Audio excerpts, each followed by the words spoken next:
கர்த்தருடைய பரிசுத்த நாமத்துக்கே மகிமை உண்டாதாக. இந்த அதிகாரத்தில் கூட ஈசாக்கு அவனுடைய பிள்ளைகளுக்கு கொடுத்த ஆசீர்வாதத்தை பற்றி பார்க்க போகிறோம். யாக்கோபு எப்படி ஏமாற்றி ஏசாவின் ஆசீர்வாதத்தை பெற்றுக்கொண்டார் அப்படிங்கிறத பற்றியும் பார்க்க போகிறோம். ஈசாக்குக்கு ரொம்ப வயசாயிடுச்சு, பார்வை தெரியாமல் போயிடுச்சு. அப்போ ஈசாக்கு ஏசாவை கூப்பிட்டு சொல்கிறாங்க, நான் உன்னை ஆசீர்வதிக்க போகிறேன், நீ போய் என்ன பண்ணுனா காட்டில் போய் வேட்டையாடி எனக்கு பிடிச்ச மாதிரி சமைச்சு கொண்டு வா அப்படின்னு சொல்கிறாங்க. அடுத்ததாக ஏசாவும் போகிறாங்க. இவங்க 2 பேர் பேசிகிட்டு இருக்காங்கல்ல, ஈசாக்கும் ஏசாவும் பேசுகிறத ரெபேக்காள் கேட்டுறாங்க. இவங்களுக்கு யாரை பிடிக்கும்? நம்ம முன்னாடி பார்த்தோம், யாக்கோபை ரொம்ப பிடிக்கும், சின்ன பிள்ளைய ரொம்ப பிடிக்கும். அவங்க சொல்கிறாங்க, ஏசாவும் அப்பாவும் இப்படி பேசிகிட்டு இருந்தாங்க, ஆனால் நீ போய் அந்த ஆசீர்வாதத்தை வாங்கிக்கோ அப்படின்னு சொல்லி அவங்க அம்மா சொல்கிறாங்க.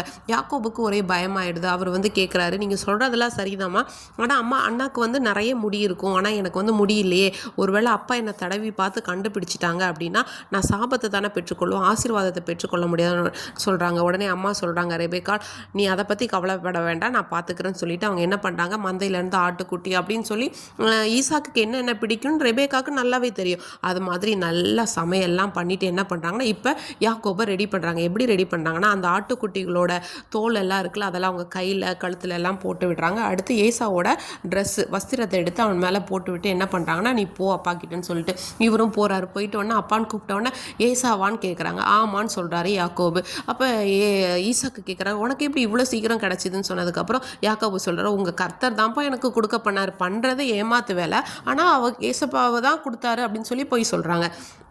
அப்படியா சரி சொல்லிட்டு மறுபடியும் கிட்ட வா அப்படின்னு சொல்லிட்டு சொல்கிறாங்க. கிட்ட போய் தடவி பார்த்தா முடியா இருக்குது. வா நம்மளோட குரல் யாக்கோபு மாதிரி இருக்குது, ஆனால் உடம்பெல்லாம் முடியா இருக்குது, என் பையன் தான் அப்படின்னு சொல்லிட்டு மறுபடியும் கேட்குறா, நீ ஏசாதான்? நான் ஆமாம் அப்படின்னு. உடனே இப்போ யாக்கோபு கொஞ்சம் பயம் வந்திருக்குல்ல, அவர் சொல்லிட்டு அப்போ சீக்கிரம் சாப்பிட்டு என்ன ஆசீர்வதிங்கன்னு சொல்லி எல்லாத்தையும் எடுத்து கொடுக்குறாங்க. எல்லாம் சாப்பிட்றாங்க. உடனே ஈசாக்கு கேட்குறாரு, நீ கிட்ட எனக்கு ஒரு முத்தம் கூட. அவர் மனசில் இன்னும் ஒரு சந்தேகம் இருந்திருக்கும்னு நான் நினைக்கிறேன். உடனே இவர் கிட்ட போய் முத்தம் கொடுத்து உடனே அந்த ஈசாக்கு என்ன பண்ணுறாரு, அந்த ட்ரெஸ்ஸோட அந்த வஸ்திரத்தோட வாசனை முகர்ந்து பார்த்தா அது கர்த்தர் ஆசீர்வதித்த வயல்வெளியின் வாசனை போல இருக்குன்னு, என்னோட ஏசாவோட ட்ரெஸ்ஸோட வாசனை தான் அப்படின்னு சொல்லிட்டு என்ன பண்ணுறாங்கன்னா யாக்கோபு ஆசீர்வதிக்கிறாங்க.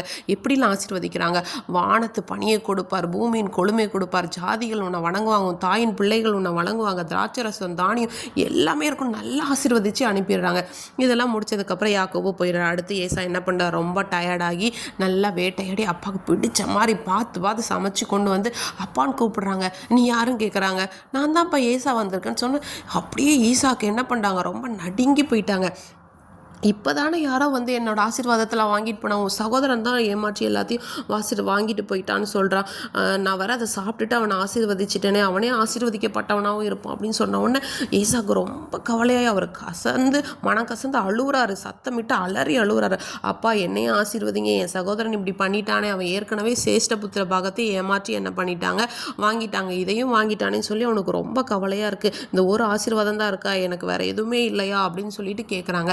அப்போ மறுபடியும் என்ன பண்ணுறாங்க, ஈசாக்கு நீ உன் பட்டயத்தினால பிழைத்து கொள்ளுவ, உன் சகோதரனை சேவிப்ப, நீ மேற்கொள்ளும் காலம் வரும்போது என்ன பண்ணுவேன்னா உன் கழுத்தில் இருக்க அவன் நுகத்தடி நீ முறிச்சு போடுவ அப்படின்னு சொல்லிட்டு ஏசா கிட்ட சொல்கிறாங்க. ஆனால் ஏசாக்கு உள்ளுக்குள்ளே ஒரு பயங்கர கோபம், யாக்கோபு இப்படி ஏமாத்திட்டானே அப்படின்னு சொல்லி அப்பா அவன் காலம் முடிஞ்சப்புறம் நான் அவனை கண்டிப்பாக கொண்டு போடுவேன். இந்த விஷயங்களை ரெபேக்காள் கேள்விப்பட்டவொடனே என்ன பண்ணுறாங்கன்னா யாக்கோபு கிட்ட சொல்கிறாங்க, நீ இங்கே இருக்க வேண்டாம், என்னோட சகோதரனாகிய லாபான் இடத்துக்கு நீ போயிரு அப்படின்னு சொல்லிட்டு அங்கே நீ அங்கே இருந்துக்கோ அப்படின்னு சொல்லி இப்போ ஈசாக்கு கிட்ட சொல்கிறாங்க.